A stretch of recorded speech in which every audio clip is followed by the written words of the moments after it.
فرزند زہرا یہ حالات برے ہیں۔ کاشانہ بصیرت ایک ایسا مکمل یوٹیوب چینل جس پر محروم بصارت کے لیے بالخصوص اور تمام افراد کے لیے بالعموم سینکڑوں کی تعداد میں اسلامی کتب دستیاب ہیں۔ لہذا گزارش ہے کہ آپ اپنی ذمہ داری نبھاتے ہوئے کاشانہ بصیرت کو سبسکرائب کرنے کے ساتھ ساتھ بیل آئیکن کو پریس کیجئے تاکہ آپ علم کے حصول کے ساتھ ساتھ مذہب اہل بیت کی اشاعت میں بھی اہم کردار ادا کرتے رہیں۔ کاشانہ بصیرت۔ فرزند زہرا یہ حالات برے ہیں۔ السلام علیکم ورحمۃ اللہ وبرکاتہ۔ سامعین، آپ سماعت فرما رہے ہیں آئینہ حقیقت، امام حسین علیہ السلام آیت اللہ عظمیٰ تقی بہجت کے کلام میں۔ مترجم ہیں نون میم نقوی صاحب۔ آج ہم آپ کے سامنے اس کی دوسری ریکارڈنگ پیش کر رہے ہیں۔ صفحہ نمبر 22، فصل نمبر اول شروع ہو رہی ہے۔ عنوان ہے فضائل و کرامات، اور اسی کے ذیل میں عنوان ہے ہر چیز ولایت میں ہے۔ صفحہ نمبر 23، سب کچھ اسی لفظ ولایت میں ہے۔ اگر ولایت ہو تو دوسری چیزیں یعنی اصل توحید، اصل نبوت اور تصدیق رسالت اور تمام اہم چیزیں اسی کے اندر ہیں، یعنی جب 100 آ جائے تو 90 بھی ہمارے پاس ہے۔ عنوان ہے دین کی بنیاد۔ صفحہ نمبر 23، امام صادق علیہ السلام فرماتے ہیں مکہ کی زمین سے خطاب ہوا آرام سے، ہم نے ایک جگہ پیدا کر دی ہے، مراد کربلا ہے۔ اور یہ روایت جو ہے حاشیے میں لکھا ہے کہ یہ اس روایت کی طرف اشارہ ہے کہ امام نے فرمایا مکہ کی سرزمین نے کہا کون میرا جیسا ہے؟ لوگ دور و نزدیک سے میرے پاس آتے ہیں اور میں خدا کا حرم و پناہ گاہ ہوں۔ خداوند متعال نے بھی زمین سے فرمایا غرور نہ کر اور آرام سے بیٹھ، تیری اہمیت ان چیزوں کے مقابلے میں جو کربلا کو دی گئی ہیں اس سوئی کی طرح ہے جو دریا میں ڈوب جائے۔ اور یہ روایت مستدرک الوسائل جلد نمبر 10 صفحہ نمبر 322 پر ہے۔ ولایت کی بحث وہی اسلام اور ایمان اور اصل و اساس دین کی بحث ہے۔ جو ولایت کا معتقد ہو گیا وہ نبوت کا بھی معتقد ہو گیا، لیکن اس کے برعکس نہیں ہوتا۔ اور جو شخص بھی کربلا کا معتقد ہے وہ مکہ کا بھی معتقد ہے، لیکن اس کے برعکس نہیں۔ اور یہ روایت جو ہے گورہائے حکیمانہ 55، اور یہ آیت اللہ بہجت کی ہی کتاب ہے گورہائے حکیمانہ۔ صفحہ نمبر 24، عنوان قرآن اور اطرت ایک دوسرے سے جدا نہیں۔ جن کے پاس قرآن نہیں ہوتا ان کے پاس اطرت بھی نہیں، اور جن کے پاس اطرت نہیں ان کے پاس قرآن بھی نہیں۔ صفحہ نمبر 24، دوسرا عنوان ہے قرآن اور اطرت کی ہمراہی ہمیشہ کے لیے ہے۔ حضرت آیت اللہ بہجت نے ایک دفعہ فرمایا، آیت اللہ شربیانی بڑے علماء میں سے تھے۔ ایک دن سردی میں ایک فقیر ان کے پیچھے آ رہا تھا اور ان سے مدد کا تقاضا کرتا ہے اور کہتا ہے کہ اگر مدد نہیں کرو گے تو میں مر جاؤں گا، لیکن آقا اس کی طرف توجہ نہیں دیتے اور وہ آیت اللہ کے گھر تک ان کے پیچھے آتا ہے اور آقا بغیر توجہ دیے گھر کے اندر داخل ہو جاتے ہیں اور دروازہ بند کر دیتے ہیں، اور فقیر دروازے کے پیچھے سے اصرار کرتا ہے کہ میری مدد کریں۔ کیونکہ آقا کوئی توجہ نہیں دے رہے تھے اس لیے آقا کے گھر والے بھی کچھ نہیں کہتے۔ صبح جب باہر آتے ہیں تو دیکھتے ہیں کہ وہ فقیر مر چکا ہے۔ آقا حکم دیتے ہیں کہ جائیں اور اسے غسل دیں۔ جب اس کا لباس اتارتے ہیں تو دیکھتے ہیں کہ اس کے پاس پیسوں کی ایک تھیلی تھی۔ آیت اللہ بہجت اس حکایت کی بات فرماتے تھے، قرآن اور اطرت ہمارے ساتھ ہے، لیکن پھر بھی ہم کہتے ہیں آقا ایسی چیزیں بتائیں جس سے میری حالت بہتر ہو، میں مر رہا ہوں۔ ہم خدا کے خاص بندوں کو پہچانتے تو انبیاء اور اوصیاء کو کیا پہچانیں گے؟ ہم خدا کے خاص بندوں کو نہیں پہچانتے تو انبیاء اور اوصیاء کو کیا پہچانیں گے؟ جو خدا کے مقرب بندے ہوتے ہیں وہ سقوط سے ڈرتے ہیں، نہ تنہا آتش سے۔ اگر تیرے عذاب پر صبر کر لوں کر بھی لوں اور تیری جدائی پر کیسے صبر کروں گا۔ دعائے کمیل کے جملے، یہ ان لوگوں کے لیے جن کا مقام ہم سے بہت بہت بلند ہے، ہم ابھی تک ان کے مقام تک نہیں پہنچ سکے۔ سلمان و ابو ذر و مقداد کس مقام پر فائز تھے لیکن ہم انہیں نہیں پہچان سکے، بس ہم کیسے انبیاء اور اوصیاء کو پہچان سکتے ہیں۔ صفحہ نمبر 25، عنوان، انسان ہر چیز کو اپنے آپ پر فدا کرنے کے لیے تیار ہے۔ ہمیں سید الشہداء کے واقعے سے یہ سمجھ لینا چاہیے کہ انسان حاضر ہے کہ ہر چیز کو اپنے آپ پر قربان کر دے اور اس معاملے میں کوئی استثناء بھی نہیں ہے۔ صفحہ نمبر 25، اگلا عنوان، اہل بیت سعادت کی راہ۔ حضرت استاد کے ایک شاگرد، حضرت یعنی یہاں پر حاشیے میں نام لکھا ہے حضرت آیت اللہ مصباح یزدی کے شاگرد، نقل کرتے ہیں کبھی کبھی آقا بہجت طنز و مزاح کے طور پہ کہا کرتے تھے، جی ہاں، ہم اپنے تکامل کے لیے ایک ایسی چیز کی تلاش میں ہیں جو نہ خدا نے کہی ہو، نہ پیغمبر نے اور نہ امام نے، لیکن ہم ایک ایسی چیز کی تلاش میں ہیں اور سمجھتے ہیں کہ راہ سعادت ایک ایسی چیز ہے جو کہ نہ خدا نے کہی، نہ پیغمبر نے اور نہ امام نے، حالانکہ اصولاً جو انہوں نے زیادہ تر بتایا ہے اور جس پر زیادہ تاکید کی ہے وہی ہماری سعادت کا باعث ہے۔ کیسے ممکن ہے کہ کوئی چیز انسان کی سعادت میں مؤثر ہو اور وہ اس سے غافل ہوں اور اسے بیان نہ کریں اور اسے اس لیے چھوڑ دیں کہ کوئی پیر، مرشد، قطب آئے اور اسے بیان کرے؟ کیا ایسا ممکن ہے؟ آیا ممکن ہے کہ جن چیزوں پر انہوں نے تاکید کی ہے وہ اتنی اہم نہ ہوں، اور اہم چیزیں وہ تھیں جن کے بارے میں کتاب و سنت میں بہت کم بات ہوئی ہے؟ یہ سب معقول نہیں۔ صفحہ نمبر 26، عنوان، امام سے اطاعت محض لازمی ہے۔ یہ سب وادیہ کتابیں یعنی دعائیں، وادیہ کتابیں، علم کے خزانے، روایات، دعائیں ہمارے ہاں موجود ہیں۔ اس طرح اگر کوئی چاہے کہ کسی امام کو موجود پائے یا ان کی آواز سے یا ان کی خدمت میں حاضر ہو تاکہ ان کی باتیں سن سکے، نہ یہ کہ خود ان کے محضر میں بات کرے، ان سے بہتر اسے نہیں مل سکتا۔ سب کچھ ہماری دسترس میں ہے، لیکن ہماری حالت ان لوگوں جیسی ہے جن کے پاس کچھ نہ ہو، نہ تو قرآن کے قائل ہیں، نہ اطرت کے، اور نہ ہی ان روایات کو مانتے ہیں کہ اگر ائمہ اطہار موجود ہوتے تب بھی ہم انہی روایت پر عمل کرتے۔ لا ابد ہمارے پاس یہی عذر ہے، ہم ان کی موجودگی میں بھی مجبور نہ ہوتے کہ ان کی پیروی کریں اور ان کی بات مانیں، جیسا کہ ہم طول تاریخ میں ایسے امتحان دیتے رہے ہیں کہ ہم ان کی موجودگی میں بھی ان کی قدردان نہیں تھے۔ اور یہ روایت ہے در محضر آیت اللہ عظمیٰ بہجت،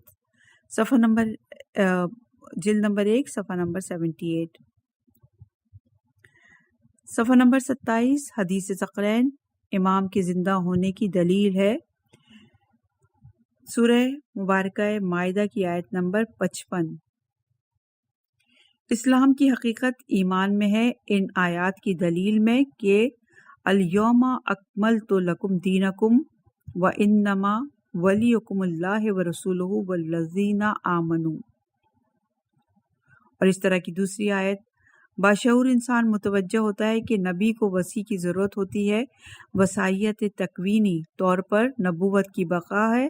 بندے نے نہیں دیکھا کہ کوئی اس طرح کہے، لیکن حقیقت یہی ہے کہ اس زمانے میں بقیت اللہ کے وجود کی دلیل غیبت صغریٰ کی ابتدا سے لے کر اب تک یہی حدیث ثقلین ہے، اس اضافے کے ساتھ جو حدیث کے ساتھ ہے،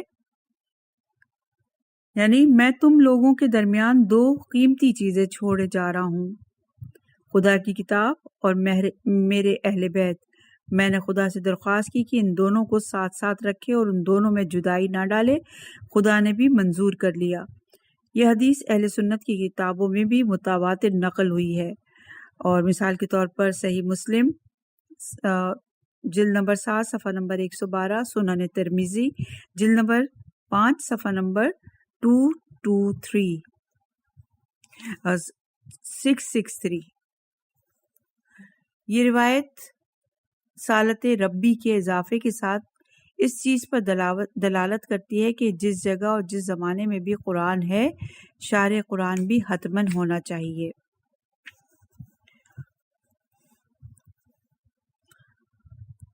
وسیع پیغمبر بھی حتماً ہونا چاہیے، یعنی صاحب قرآن کی ایسی بقا کہ انما یعرف القرآن من خطب بہ، خود حتماً ہونا چاہیے۔ جس زمانے میں بھی اسلام اور قرآن ہے، اسی وقت قائم ولی عالم اسلام اور قرآن کا شارع جسے خود خدا نے مشخص کر دیا ہے، حتماً ہونا چاہیے۔ لا یفرق بینہما، ایسا نہیں ہو سکتا کہ قرآن تو ہو لیکن شارع قرآن نہ ہو۔ لہٰذا خود اہل تسنن کی روایات میں الا ماشاء اللہ ایسے موارد دیکھنے میں آتے ہیں جہاں قرآن کی آیات یا وہ احکام جو قرآن میں بیان ہوئے ہیں ان کی حضرات معصوم مخصوصاً حضرت علی نے توضیح و تبیین کی ہے، جیسے کہ اہل سنت نے نقل کیا کہ عمر نے 70 جگہ کہا کہ اگر علی نہ ہوتے تو عمر ہلاک ہو جاتا، یا مثلاً جب حضرت محمد مصطفیٰ صلی اللہ علیہ وآلہ وسلم کے وجود مقدس نے رحلت کی، ابو بکر کے بھائی نے کہا کہ ہر نفس نے موت کا ذائقہ چکھنا ہے، سورہ آل عمران کی آیت نمبر 185۔ اور محمد لا یموت، تو پیغمبر اکرم نہیں مریں گے۔ ابو بکر کے بھائی نے یہ کہا کہ محمد لا یموت، تو پیغمبر اکرم نہیں مریں گے، اور ابو بکر نے حضرت محمد صلی اللہ علیہ وآلہ وسلم کو موت کو ثابت کرنے کے لیے سورہ آل عمران کی آیت نمبر 185 کی تلاوت کی کہ ہر نفس نے موت کا ذائقہ چکھنا ہے۔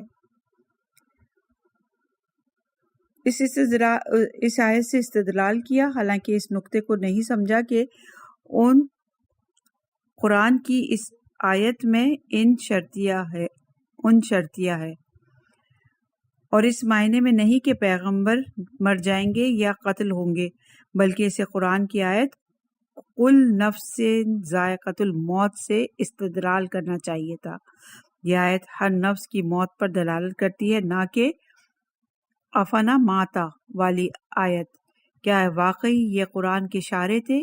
یہی اہل بیت کا قرآن کی ان متعدد آیات کا شارع ہونا، یعنی خود اہل سنت نے نقل کیا ہے کہ ان کی ولایت اور واسطیت کی قطعی دلیل ہے۔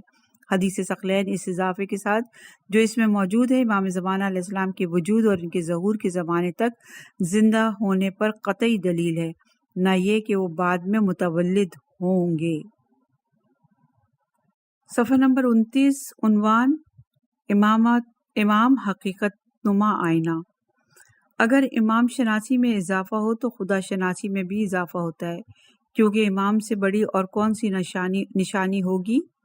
امام ایک ایسا آئینہ ہے جس میں تمام عالم کی حقیقت دکھائی دیتی ہے۔ صفحہ نمبر 29 ہے، دوسرا عنوان ہے توحید اور ولایت کا تعلق۔ تمام انبیاء ایک نبی کی طرح واحد اور تمام اوصیاء ایک وسیع کی طرح واحد ہیں۔ یہ سب توحید سے وجود میں آئے، لہٰذا شروع میں حضرت محمد صلی اللہ علیہ وآلہ وسلم نے فرما دیا قولوا لا الہ الا اللہ تفلحوا، لا الہ کہو تاکہ کامیاب ہو سکو، اور کچھ نہیں کہا۔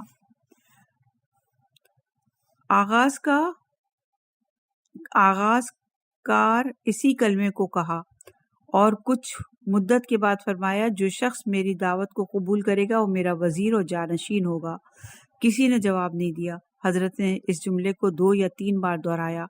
آخرکار امیر المومنین علیہ السلام اٹھے اور فرمایا میں حاضر ہوں، اور دعوت قبول کی۔ بعد میں ابو لہب پیغمبر کا چچا نے مذاق اڑاتے ہوئے کہا تمہیں اور تمہاری دعوت کو ایسا بچہ ہی قبول کر سکتا ہے اور یہی تمہاری بات مان سکتا ہے، تم نے اسی لیے ہماری دعوت کی تھی۔ تاریخی اور روایتی منابع میں یہ واقعہ حدیث یوم الدار سے معروف ہے، اور یہ روایت ہے تاریخ طبری کی جلد نمبر 2 صفحہ نمبر 321 اور 419 پر، الکامل فی تاریخ ابن اثیر جلد نمبر 2 صفحہ نمبر 42-41۔ دیکھیے چچا اور بھتیجا کتنے ایک دوسرے سے مختلف ہیں، ایک خالصاً جہنمی اور دوسرا خالصاً جنتی، یعنی ابو لہب اور رسول اکرم صلی اللہ علیہ وآلہ وسلم کی مثال دی گئی ہے۔ کیا اس میں کوئی اختلاف ہے کہ پیغمبر صلی اللہ علیہ وآلہ وسلم نے فرمایا قولوا لا الہ الا اللہ تفلحوا، یہی لا الہ الا اللہ کا کلمہ سب کو صحیح کر دیتا ہے۔ اگر کوئی سچ بتوں وغیرہ سے جدا ہو جائے، موحد ہو جائے تو وہ مسلمان ہو جاتا ہے، اور اگر کوئی سچ میں مسلمان ہو گیا تو کیونکہ وہ موحد ہے مومن ہو جاتا ہے، اور اگر کوئی سچ مچ مومن اور شیعہ ہو جائے تو کیونکہ پہلے وصی سے لے کر آخری وصی تک کی وصیت قرآن و حدیث سے ثابت ہے تو وہ تمام اولیاء کی وصیت کو بھی قبول کرتا ہے۔ پس یقیناً کہا جا سکتا ہے کہ توحید نے ان سب کو اپنے اندر سمیٹا ہوا ہے اور سب توحید کے پیچھے آتے ہیں۔ پس اگر ہم حقیقت جاننا چاہیں تو وہی پہلی شہادت خاتم الاوصیاء کی وصیت کے لیے بھی کافی ہے، کیونکہ یہ سب سلسلہ وار ایک دوسرے سے جڑے ہوئے ہیں۔ اگر کوئی ان اوصیاء میں سے کسی ایک وصی کو جھٹلانا چاہے، اس کی وصیت کے ثبوت پر پر اعتقاد اور یقین کے باوجود، حقیقت میں اس نے اس وصی کو بھی جھٹلایا ہے اور اسے بھی جھٹلایا جس نے اس وصی کو معین کیا ہے۔ تباہ آخر مقصد یہ ہے کہ اگر ہم حساب لگائیں تو ہر موحد کو 12ویں ولی یہ خدا کے آخری جانشین ہونے کا اقرار کرنا ہوگا۔ اگر ایسا نہیں کرتے تو شک اس طرح اوپر آ جائے گا اور ان کی توحید میں شک ہونے لگے گا۔ لہٰذا حضرت محمد مصطفیٰ صلی اللہ علیہ وآلہ وسلم سچے ہیں، اور جو کہتے ہیں کہ رسول اللہ ہیں اور سچے بھی ہیں، تو اسی پیغمبر صلی اللہ علیہ وآلہ وسلم نے اپنے بعد آنے والے وصی اور ولی کا تعین کر دیا اور اسے لوگوں تک پہنچا دیا۔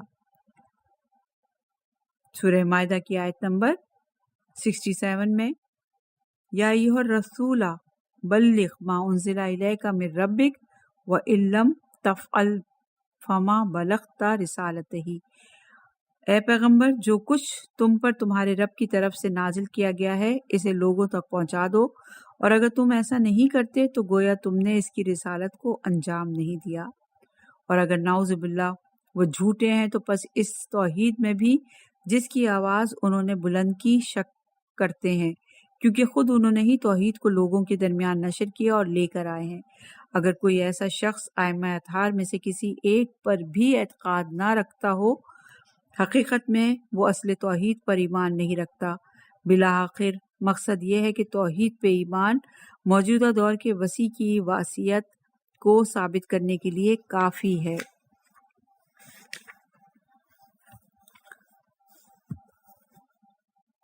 یہ باتیں جو ہم آپس میں کرتے ہیں انہیں وہ پہلے سن لیتے ہیں۔ ہم اس بات کے قائل ہیں کہ معصومین پیغمبر اکرم صلی اللہ علیہ وآلہ وسلم کے خلیفہ ہیں اور حضرت محمد مصطفیٰ صلی اللہ علیہ وآلہ وسلم کی طرف سے منسوب ہوئے ہیں، لیکن مخالفین کہتے ہیں کہ ہم خود خلیفہ بنے ہیں، ہمیں کسی نے خلیفہ نہیں بنایا۔ یہ آدھے راستے کے ہم سفر ہیں۔ یہی شیعوں کے مختلف فرقے بھی عقیدہ توحید درست نہ ہونے اور توحید سے انحراف کی بنا پر وجود میں آئے ہیں۔ ایک امامی، دو امامی، تین امامی، واقفیہ، فتحیہ، اسماعیلیہ، آخر تک مثلا امام صادق علیہ السلام نے مختلف افراد سے کہا کہ وہ گواہی دیں کہ اسماعیل بن جعفر وفات پا چکے ہیں، کیونکہ وہ جانتے تھے کہ یہی چیز باعث بن سکے گی کہ کچھ لوگ منحرف ہو جائیں گے اور فرقہ اسماعیلیہ کا وجود میں لے آئیں گے۔ غیب کی خبریں دینے کی وجہ سے ہی نہیں انہیں صادق کا لقب دیا گیا ہے، کیونکہ وہ آنے والے واقعات کے بارے میں بتاتے تھے۔ صفحہ نمبر 33 عنوان ہے ولایت نبوت کا ادعامہ۔ نبوت کی بنیاد ہے توحید اور وصیت کی بنیاد ہے نبوت۔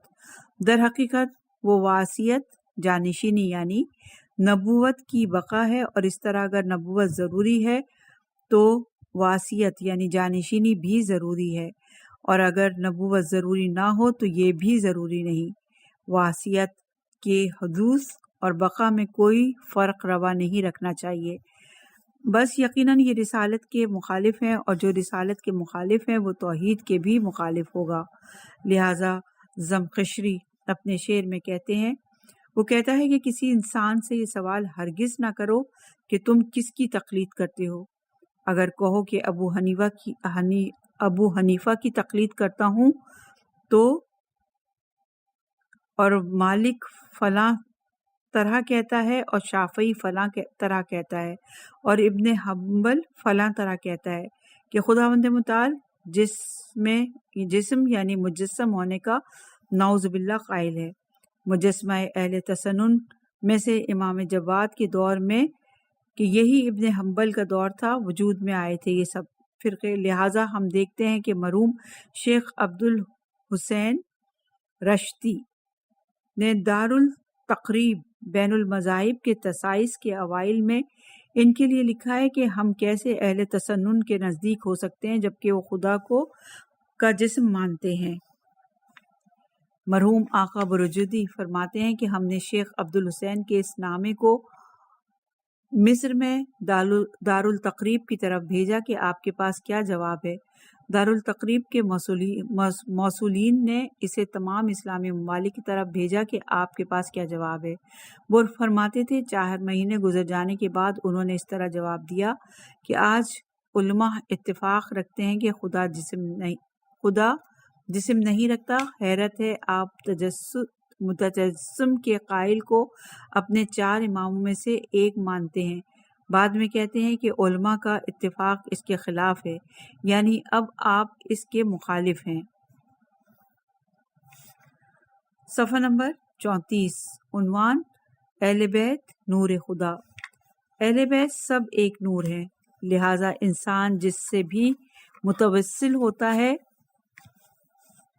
دوسرے سے جواب لے گا، جیسا کہ حضرت محمد صلی اللہ علیہ وآلہ وسلم سے حاجت طلب کی گئی ہے اور انہوں نے امیر المومنین علیہ السلام اور انہوں نے امام حسن اور اسی طرح آتے آتے امام زمانہ علیہ السلام کے حوالے کی ہے، کیونکہ اس زمانے میں حضرت صاحب الزماں ہی تمام امور کے مجری ہیں۔ گزشتہ سال مشہد میں ایک شخص میرے پاس آیا اور کہا میں نے کل رات حرم امام رضا علیہ السلام میں ان کی 5 کرامات کا مشاہدہ کیا۔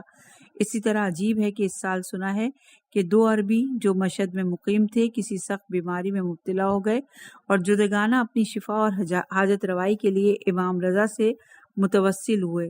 دونوں ہی کہتے ہیں کہ اسی توسل والی رات میں خواب میں بی معصومہ کو دیکھا اور انہوں نے فرمایا، امام رضا علیہ السلام نے فرمایا کہ تم لوگوں کی حاجت پوری ہو گئی ہے، اور ان میں سے ایک سے جس سے سر کے پاس آپریشن کی ضرورت تھی فرمایا اب تمہیں آپریشن کی ضرورت نہیں، اور دوسرے سے فرمایا بہت گریہ کیا ہے، زیادہ گریہ نہ کرو، کیونکہ حضرت کو اپنے زواروں اور دوستوں کا گریہ تکلیف دیتا ہے اور متاثر ہوتے ہیں۔ یہ اور اہل بیت آپس میں متحد اور متصل ہیں۔ صفحہ نمبر 35 عنوان ثقلین سے تمسک ضروری ہے۔ تمام شریعتیں اول دین سے لے کر آخر تک ایک کلمہ ہے اور وہ ہے خدا کی بندگی، اور ہمیں ہرگز ایک لمحے کے لیے بھی اس کلمے سے غفلت نہیں کرنی چاہیے۔ ہم میں سے ہر شخص جتنا انبیاء اوصیاء وسیع وقت سے مشابہ ہوگا اتنا ہی اپنے مقصد کے نزدیک ہوگا، اور جتنا اس واسیت اور اس یادگار کے یہ ثقلین ہیں اس سے دور ہوگا اتنا ہی خدا سے بھی دور تر ہوگا، اور جتنا ان 2 ثقل یعنی قرآن اور اطرت کے نزدیک ہوں گے اتنا ہی خدا اور خلقت کے مقصد کے بھی نزدیک ہوں گے۔ ہمیں یہ نہیں سمجھنا چاہیے کہ یہ سوچنے سمجھنے کی صلاحیت اور نظریات ہمارے پاس ہیں۔ جو لوگ ثقلین پر اعتماد اور ان سے تمسک نہیں رکھتے وہ ہدف خلقت جو کہ خدا کی بندگی سے ہے دور ہیں۔ جو لوگ کہتے ہیں کہ ہم قرآن کو چاہتے ہیں لیکن اطرت کو نہیں چاہتے، حقیقت میں وہ لوگ قرآن کو بھی نہیں چاہتے۔ قرآن میں آیا ہے سورہ مائدہ کی آیت نمبر 3 میں کہ آج تمہارا دین مکمل کر دیا اور اپنی نعمت کو تم پر تمام کر دیا اور اسلام کو تمہارے آئین کے عنوان سے قبول کر لیا۔ وہ کون سی چیز ہے جو یہ خاصیت رکھتی ہے کہ اکمال کا باعث بن سکے، اور کیا چیز اسلام کے مکمل ہونے کا باعث ہے؟ اسلام ہمیشہ سے خدا کی مرضی کا دین ہے، پس آج غدیر خم کا دن اس دین کی تکمیل اور مکمل ہونے کا دن ہے، اور خدا کی مکمل رضا اس میں ہے۔ اگر کوئی یہ بھی کہے کہ میں اطرت کو چاہتا ہوں، حقیقت میں وہ نہ اطرت کو چاہتا ہے اور نہ ہی اطرت کو رکھتا ہے۔ اطرت اور قرآن ایک ہی چیز ہے۔ اطرت ہمارے لیے قرآن کی تشریح کرنے والی ہے اور قرآن اطرت کی تشریح کرتا ہے، اور ہم ان میں سے کسی ایک سے متصل ہو کے دوسرے سے بے نیاز نہیں ہو سکتے۔ اگر کوئی کہتا ہے کہ خدا کی کتاب ہمارے لیے کافی ہے، اس کا مطلب یہ ہوا کہ خدا کی کتاب کے لیے خدا کی کتاب پر ہی اکتفا ہے۔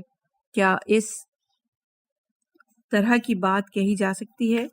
اگر کوئی یہ کہتا ہے کہ ہمارے لیے اطرت کافی ہے اور ہمیں قرآن سے کوئی سروکار نہیں، ایسے شخص کو حقیقت میں اطرت سے بھی کوئی سروکار نہیں، کیونکہ اطرت شروع سے آخر تک قرآن ہے۔ قرآن کے متشابہات اطرت کی طرف ہی پلٹتے ہیں اور تعلیمات اطرت سے قرآن کی طرف پلٹتی ہیں، جس طرح کے معصومین روایت میں فرماتے ہیں، مثلاً فرماتے ہیں کہ پس یقیناً خدا تک پہنچنے کے لیے انہی وسیلوں یعنی مقربان بارگاہ الہی سے متوسل ہونا ہوگا، الاقرب فالاقرب، یہاں تک کہ امام زمانہ تک پہنچ جائے۔ صفحہ نمبر 37، عنوان اللہ علیہ السلام دھوکہ نہیں کھاتے۔ کچھ نادان لوگ کہتے ہیں کہ حضرت سید الشہداء نے دھوکہ کھایا۔ یہ لوگ بالکل بھی ان علوم اور ان مقامات کے معتقد نہیں ہیں جو معصومین رکھتے ہیں۔ معصومین دھوکہ کھانے والے نہیں، یہ وہ لوگ ہیں جو ہر شخص کی نیت سے بغیر اس شخص کو دیکھے اور اس کی بات سے واقف ہوتے ہیں، بلکہ معصومین سے نچلے درجے کے لوگوں کو بھی اس مرتبے پر دیکھا گیا ہے جو اسی ہمارے زمانے کے نزدیک تھے۔ مثلاً کہتے تھے فلاں نامہ فلاں جگہ لکھا گیا ہے، بعد میں تحقیق کی اور دیکھا کہ ایسا ہی ہے، یا یہ کہ وہ بزرگوار مشہد میں تھے اور کہا جاتا تھا کہ انہوں نے قم میں ایک شخص کے لیے خط لکھا اور بھیجا، اور اس میں لکھا تھا اب جب کہ تم کھانا کھانے میں مشغول ہو تو فلاں کام انجام دو، اور خط اسی وقت اس تک پہنچانا جب کھانا کھا رہا تھا، اور لکھنے والے نے پہلے ہی اس کی خبر دے دی تھی۔ بہرحال یہ تو خدا ہی جانتا ہے کہ کون سے مقامات، کون سے فاصلے اپنے مقام کے درمیان، اپنے اور معصومین کے درمیان جانتے تھے، ایسے مقامات رکھتے تھے۔ ایسے وقت میں اہل بیت اور انبیاء پر شک کرنا بعض لوگوں کے نزدیک آسان ہے۔ صفحہ نمبر 38، عنوان ہے شہادت کا علم۔ کیسے ایسی روایات کو جو ائمہ کی مسمومیت یا دوسرے موارد سے مربوط ہیں، ان کی عصمت کے ساتھ جمع کیا جا سکتا ہے؟ ظاہری طور پر یہ روایات ایک دوسرے کے لیے منافی نہیں ہے۔ کیوں؟ اس جہت سے کہ ائمہ معصومین علیہ السلام کا علم مسلم ہے، لیکن ان کی جملہ معلومات میں سے یہ بھی ایک وقت آئے گا جب یہ وفات پا جائیں گے اور اس دنیا سے چلے جائیں گے جیسے دوسرے جاتے ہیں۔ یہ بات ہر ایک کے لیے لکھ دی گئی ہے کہ ایک دن یا ایک رات اسے اس دنیا سے جانا ہے۔ امام یا پیغمبر جانتا ہے کہ وہ کس وقت اس دنیا سے جائے گا اور کیا چیز اس کی موت کا باعث بنے گی۔ ان کا یہ عمل ان کے جانے کے زمانے تک جاری رہتا ہے۔ کچھ لوگ کہتے ہیں کہ آخر کیسے جانتے تھے؟ کچھ لوگ کہتے ہیں کہ آخر کیسے جانتے بھی تھے؟ زہر سے زہر ہے پھر بھی پی لیا، جبکہ قرآن فرماتا ہے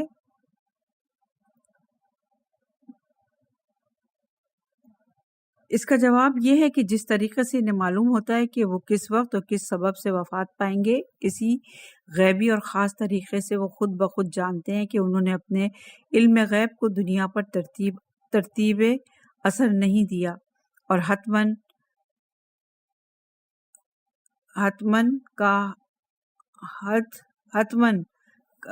کہا من لوگوں میں سے ایک طرح معاملہ کرنا ہے. حتمن کا یہ کہنا کہ من الناس لوگوں میں سے ایک طرح کا معاملہ کرنا ہے، یعنی گویا وہ جانتے ہی نہ ہوں کب اور کس طرح دنیا سے جائیں گے. لہٰذا حضرت موسیٰ بن جعفر نے جب چند زہر آلود کھجوریں تناول کر لی تو فرمایا حسبی، مجھے کافی ہے. صفحہ نمبر 39. عنوان محبت اہل بیت عظیم ترین عبادت ہے.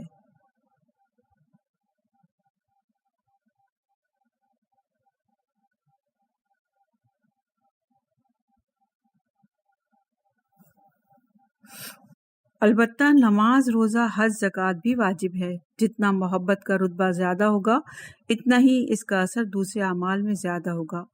قرآن مجید میں فرمایا گیا المودۃ فی القربہ، اگر مودت اہل بیت کے علاوہ کوئی چیز لوگوں کے لیے نفع بخش ہوتی تو اسے بیان کیا جاتا. البتہ افسوس یہ ہے کہ ہمیں ان سے محبت تو ہے لیکن ہم ان کی راہ اور مکتب پر نہیں ہیں، لہٰذا ان کی طرح نماز نہیں پڑھتے اور ان کی طرح حج ادا نہیں کرتے. بیان ابھی جاری ہے، انشاءاللہ اگلی ریکارڈنگ میں اسے مزید آگے